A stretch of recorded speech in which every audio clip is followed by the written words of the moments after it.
அன்பின் ஆண்டவர் இயேசுவின் நாமத்தினாலே உங்கள் அனைவருக்கும் என்னுடைய அன்பின் வாழ்த்துக்கள் மற்றும் கிறிஸ்துமஸ் நல்வாழ்த்துக்கள். பிரியமான தேவனுடைய பிள்ளைகளே, இன்றைக்கு கிறிஸ்துவனுடைய பிறப்பை குறித்து தியானிப்போம். கிறிஸ்துவனுடைய பிறப்பு உலக மக்களுக்கு நற்செய்தியாக அறிவிக்கப்பட்டது. வேத வசனம் சொல்கிறது, இருளில் இருந்த ஜனங்கள் பெரிய வெளிச்சத்தை கண்டார்கள்.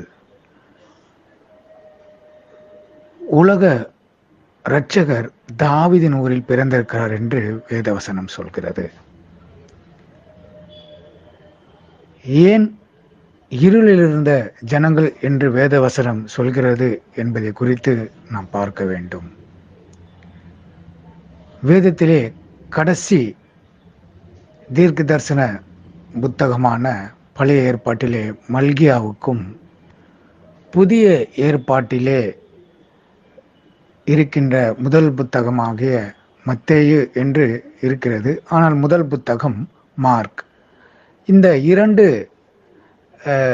காலங்களுக்கும் இடைப்பட்ட ஒரு காலத்தை தான் இருண்ட காலம், இருளான காலம் என்று சொல்கிறார்கள். காரணம், தேவனிடத்திலிருந்து எந்த ஒரு வார்த்தையும் மனிதருக்கு வெளிப்படவில்லை. உண்மையான தீர்க்கதரிசிகள் இல்லை, தீர்க்க தரிசன வசனங்கள் இல்லை. ஆகவேதான் இதை இருண்ட காலம் என்று சொல்கிறார்கள்.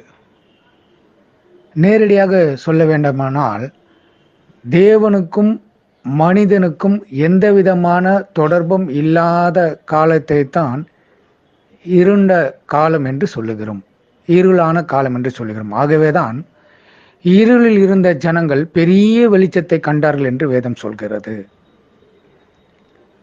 பிரியமான தேவனுடைய பிள்ளைகளே, உலக மக்களுக்கு கிறிஸ்துவுடைய பிறப்பு ஒரு வெளிச்சமாக இருக்கிறது. உலக மக்களுக்கு ஒரு இரட்சகர் பிறந்த ஒரு நாள் இந்த நாள். உலக மக்களை தேவனிடத்தில் சேர்க்கிறதான ஒரு நடுவர் பிறந்த ஒரு நாள் இந்த கிறிஸ்துமஸ் நாள். ஆகவே கிறிஸ்துமஸ் பண்டிகை நினைவு கூறுகிற நாம் கிறிஸ்துவுடைய பிறப்பை, இந்த நற்செய்தியை யாராவது ஒருவருக்கு அறிவிக்க வேண்டும். அநேகர் உணவுகளை மற்றவர்களுக்கு வழங்குவதை பார்க்கிறோம், கேள்விப்பட்டு இருக்கிறோம்.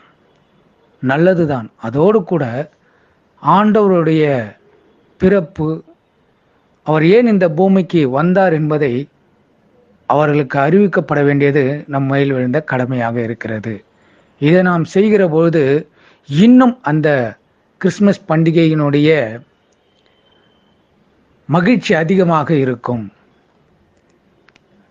அவருடைய உள்ளத்திலே கிறிஸ்து பிறப்பார். பிரியமானவர்களே, உலக மக்களுக்கு கிறிஸ்து எப்படி ஒளியாக இருக்கிறாரோ அதே போல் அவரை ஏற்றுக்கொண்டிருக்கிற நாமும் கூட நம்முடைய இருதயத்திலே அவரை முழுமையாக விசுவாசிக்க வேண்டும்.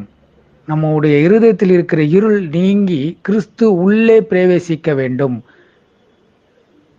அந்த ஒளி நம்முடைய உள்ளத்திலே பிரகாசிக்க வேண்டும். வருடத்துக்கு 2 முறை சபைக்கு செல்கிற கிறிஸ்தவர்களும் உண்டு, சபைக்கே போகாத கிறிஸ்தவர்களும் உண்டு, ஆண்டவரை பற்றி அறிந்தும் அறியாதவர்களைப் போல இருக்கிறவர்களும் உண்டு. ஆகவே இந்த நாளிலே தயவு செய்து நீங்கள் எல்லோரும் நிதானித்து அறிந்து மனம் மாறுங்கள். கிறிஸ்துவை ஏற்றுக்கொள்ளுங்கள், உண்மையாகவே ஏற்றுக்கொள்ளுங்கள். பண்டிகையை கொண்டாடுவது மாத்திரம் கிறிஸ்தவர்களுடைய நோக்கம் அல்ல. கிறிஸ்துவை முழுமையாக நாம் அறிந்து கொள்ள வேண்டும், கிறிஸ்துவை புரிந்து கொள்ள வேண்டும், வேத வசனங்களை வாசிக்க வேண்டும். இதை நாம் கை கொள்கிற போதுதான் உண்மையான ஒரு கிறிஸ்துமஸ் பண்டிகையாக இருக்கும். கிறிஸ்துனுடைய பிறப்பை, அவருடைய இறப்பை, இந்த உலகத்துக்கு ஏன் வந்தார் என்பதை நாம் அறிந்து மற்றவர்களுக்கு தெரிவிக்க வேண்டும். இதுதான் நம் மேல் விழுந்த கடமையாக இருக்கிறது. இதுதான் சுவிசேஷம் அறிவித்தல். சுவிசேஷத்தை பிரசங்கித்து வந்தும் மேன்மை பாராட்ட எனக்கு இடமில்லை, இது என் மேல் விழுந்த கடமையாக இருக்கிறது என்று அப்போஸ்தலனாகிய பவுல் சொல்லுகிறார். ஆகவே பிரியமான தேவனுடைய பிள்ளைகளே, இந்த நல்ல நாளிலே ஒரு தீர்மானத்தை எடுத்துக்கொள்ளுவோம். இந்த வார்த்தையை கேட்டுக்கொண்டிருக்கிற என் அன்பு சகோதரனே, சகோதரியே, உங்களுடைய வாழ்க்கையில் எத்தனையோ தீர்மானங்களை நீங்கள் எடுத்திருக்கலாம். ஆனால் இந்த நாளிலே இப்படி ஒரு தீர்மானத்தை வைத்துக் கொள்ளுவோம். நம்முடைய வாழ்நாட்களிலே யாராவது ஒருவருக்கு சுவிசேஷத்தை அறிவிக்க வேண்டும். நமக்கு நேரம் கிடைத்தாலும் கிடைக்காவிட்டாலும் அந்த நேரத்தை பயன்படுத்தி கொண்டு, நேரத்தை உருவாக்கி கொண்டு நாம் ஆண்டவருடைய வார்த்தையை, ஆண்டவரை பற்றி மற்றவர்களுக்கு சொல்ல வேண்டும். அதுதான் நல்லது. ஒருவேளை நான் இதெல்லாம் செய்கிறேன், ஆனால் மற்றவர்களுக்கு கொடுக்கிற எண்ணம் எனக்குள் இல்லை என்று இருப்போமானால் அதையும் மாற்றிக்கொள்ள வேண்டும். கிறிஸ்து தன்னையே இந்த உலகத்துக்கு கொடுத்தது போல கிறிஸ்துவை பின்பற்றுகிற நாம் நம்மால் முடிந்ததை மற்றவர்களுக்கு கொடுக்க வேண்டும். வேதம் சொல்கிறது, நன்மை செய்ய அறிந்தவனாயிருந்தும் அதை செய்யாமற் போனாலே அது அவனுக்கு பாவம் என்று சொல்லுகிறது. ஆகவே அதை உணர்ந்து கொள்ள வேண்டும். ஏனென்றால் இன்றைய காலகட்டங்களிலே இருக்கிற கிறிஸ்துவ சமுதாயமானது கட்டிடங்களுக்கு ஒளி விளக்குகளை ஏற்றிக்கொண்டு ஜொலித்து கொண்டு இருக்கிறது. ஆனால் உள்ளுக்குள்ளே கிறிஸ்து இன்னும் சரியாக அவர்கள் புரிந்து கொள்ளவும் இல்லை. கிறிஸ்து அவருடைய உள்ளத்தில் பிறக்கவும் இல்லை. கட்டடங்களை ஜொலிக்க செய்கிறோம், ஆனால் ஏழைகளை மறந்து விடுகிறோம், எளியவர்களை நாம் மறந்து விடுகிறோம். அது தவறு. வீணான பணத்தை செலவழிப்பதை தவிர்த்து ஏழைகளுக்கு உதவி செய்வது நல்லது. அதைதான் ஆண்டவரும் விரும்புகிறார். ஆகவே இதை நாம் பயன்படுத்திக் கொள்ளுவோம். இந்த நாளிலே நாம் மற்றவர்களுக்கு செய்கிற உதவியானது அனைவரும் ஏற்றுக்கொள்கிற வண்ணமாக இருக்கும். நமக்கு தெரிந்தவர்களாக இருந்தாலும் சரி, நமக்கு தெரியாதவர்கள், ஒருவேளை நாம் யாரிடத்தில் சண்டை போட்டிருப்போமானால் ஏதோ ஒரு பொருளை கொண்டு போய் அவரிடத்தில் கொடுத்து கிறிஸ்துமஸ் வாழ்த்துக்கள் என்று சொல்லுகிற போது அவர்கள் நம்மை ஏற்றுக்கொள்வார்கள். நம் ஒருவருக்கொருவர் நம்மை பரிமாறிக்கொள்ளலாம், அன்பை பரிமாறிக்கொள்ளலாம். ஆகவே இந்த நாளை பயன்படுத்திக் கொள்ளுங்கள். ஒருவருக்கொருவர் ஐக்கியமாயிருங்கள், சகோதர சிநேகத்துக்குள் நிலைத்திருங்கள், குடும்பத்துக்குள் இருக்கிற பிரச்சனைகளை மறந்து அன்போடு இணைந்து விடுங்கள். இந்த நாள் கிறிஸ்துவனுடைய பிறப்பின் நாள்.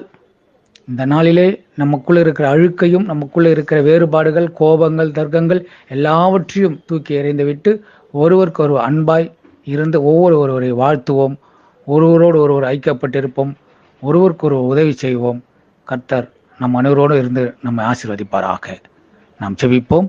எங்களை நேசிக்கிற எங்கள் அன்பின் நல்ல ஆண்டவரே, ஆசீர்வதிக்கப்பட்டதான இந்த நல்ல நாளுக்காக ஸ்தோத்திரம். ஆண்டவரே, உம்முடைய வார்த்தை நாங்கள் தியானித்தோம், உம்முடைய பிறப்பு ரகசியங்களை நாங்கள் அறிந்து கொண்டதற்காக நன்றி. அந்த பிறப்பு எங்களுடைய இருதயங்களிலே காணப்படட்டும்.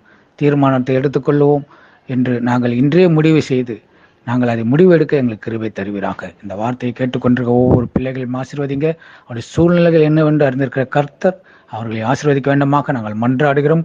ஒவ்வொருடைய கையின் பிரயாசங்களையும் ஆசீர்வதிங்க ஆண்டவரே. உமக்கு நன்றி ஆண்டவரே. திருமணத்துக்காக காத்து கொண்டிருக்கிற பிள்ளைகளுக்கு ஏற்ற நேரத்தில் திருமணம் ஆகட்டும். வேலைக்காக காத்து கொண்டிருக்கிற பிள்ளைகளுக்கு ஏற்ற நேரத்தில் வேலை கிடைக்கட்டும்.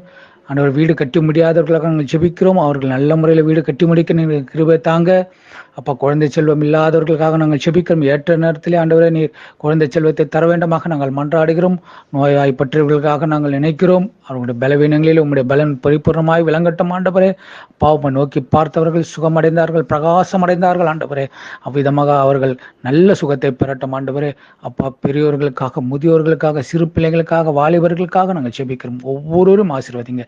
இந்த நாள் அவர்கள் எல்லோருக்கும் பிரயோஜனமாக, புனிதமாக இருக்கட்டும் ஆண்டவரே. உம்முடைய பிறப்பு எங்களுக்குள் இருதயத்திலே செயல்படட்டும். எங்களுடைய வாழ்வின் இறுதி வரை நாங்கள் உமக்கு உத்தமமாக இருக்க எங்களுக்கு கிருபை தருவீராக. எல்லா துதி, கன, மகிமையும், ஸ்தோத்திர, புகழ்ச்சியும் உமக்கே செலுத்துகிறோம். எல்லாவற்றையும் எங்கள் ஆண்டவராக இயேசுவின் மூலமாக வேண்டுகிறோம் எங்கள் நல்ல பிதாவே. ஆமேன், ஆமேன், ஆமேன்.